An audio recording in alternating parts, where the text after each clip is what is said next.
Uma das formas mais eficientes de organizar o seu raciocínio dentro de uma redação, dentro de um texto argumentativo, é você entender a estrutura interna de um parágrafo. Por quê? Todo parágrafo ele tem uma frase que é considerada a mais importante, aquela que define qual é o tema principal daquele parágrafo. Essa frase ela é tão importante que ela tem até um nome técnico, que é tópico frasal.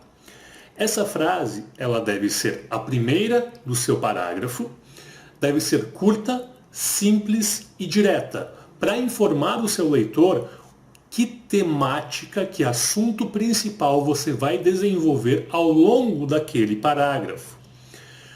O tópico frasal ele é negligenciado por muitas pessoas que fazem a redação do Enem.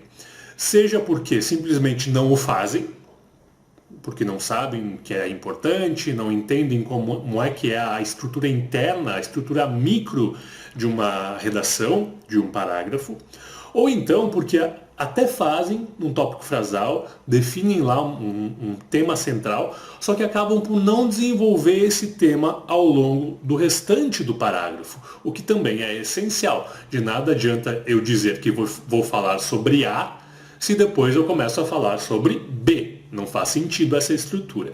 Eu quero mostrar para você um exemplo de uma redação que eu recebi para correção. Olha só.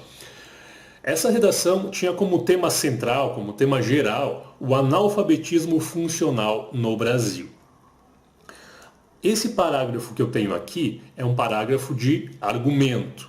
Tá? Se eu não me engano, este era o segundo argumento da redação. E a pessoa começa assim, ó. Paralelamente, constata-se no Brasil um baixo incentivo de leitura nas escolas, principalmente nas públicas, onde encontra-se a maioria dos estudantes do ensino fundamental. Bom, isso aqui, como é a primeira frase do parágrafo, é para ser o nosso tópico frasal. O que a pessoa está dizendo? Ela está atribuindo como causa do analfabetismo funcional a falta do incentivo pela leitura nas escolas. Tá? E a gente imagina que no restante do parágrafo ela continue desenvolvendo essa questão do porquê, das razões que levam à falta de incentivo dessa leitura nas escolas e como isso influencia na questão do analfabetismo funcional. Só que o restante do parágrafo é assim, ó.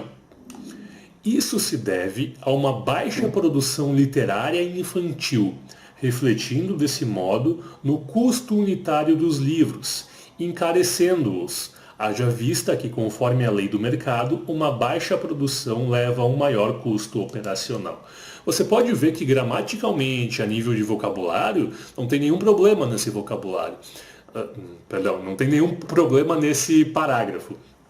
Mas, se a gente considerar a ideia do raciocínio, a ideia do tópico frasal, isso aqui está muito fora do que seria o correto, porque a pessoa começa a desenvolver um tema aqui envolvendo produção literária, aumento do custo de livros, lei da oferta, lei do mercado, que não tem nada a ver com o ponto principal, que é haver um não incentivo da leitura de livros nas escolas e, como consequência, o aumento do analfabetismo funcional no Brasil. Olha só como eu sugeri que esse parágrafo fosse reescrito. Olha só, eu dei uma melhorada no tópico frasal, eliminando aquilo que não era necessário. Eu escrevi assim, ó. Paralelamente, constata-se no Brasil um baixo incentivo da leitura por parte das escolas. Ponto. Não precisa dizer que é escola pública, não precisa dizer que é a maioria dos estudantes, porque isso não é informação que acrescenta algo relevante no nosso texto. Tá? E aí, a gente vai desenvolver o raciocínio em torno do porquê que a leitura é pouco incentivada e também em como isso reflete no analfabetismo funcional. A gente diz assim, ó, isso ocorre pois existe uma cultura do ensino de língua portuguesa que não prioriza seus usos, mas sim a memorização de regras descontextualizadas, o que faz com que os alunos não vejam sentido nesse aprendizado.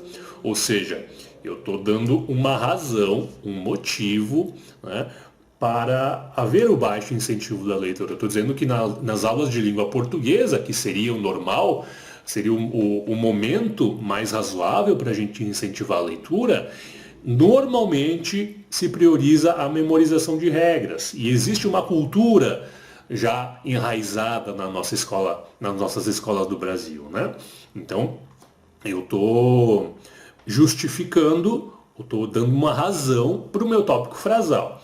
E aí eu faço uma frase conclusiva, uma frase adicional, coisa que não tinha lá no outro parágrafo, né, no parágrafo anterior. Então eu digo assim, ó, assim, sem o estímulo pela leitura, sem a prática constante e com o afastamento gerado pelo excesso de regras para decorar, o aluno acaba por não desenvolver as habilidades necessárias para compreender o texto. Então eu fiz a amarração. Primeiro, eu digo que a leitura não é estimulada nas escolas. Depois eu digo o porquê. Eu digo, bom, normalmente nas aulas de português só se aprende a decorar regras. E aí eu combino as duas ideias. Eu digo assim, ó, se não temos o estilo pela leitura, não temos a prática da leitura constante e ainda, como tem muita regra para decorar, isso gera um afastamento por parte do aluno e dessa forma ele não vai ele não vai aprender, ele não vai desenvolver as habilidades necessárias para compreender um texto. Ou seja, ele vai se transformar em um analfabeto funcional. Então perceba a diferença entre o primeiro, em que eu tinha um tópico frasal e não desenvolvi um raciocínio depois, e o segundo, em que eu faço um tópico frasal ainda mais simples, mas eu desenvolvo um raciocínio ao longo no meu parágrafo argumentativo.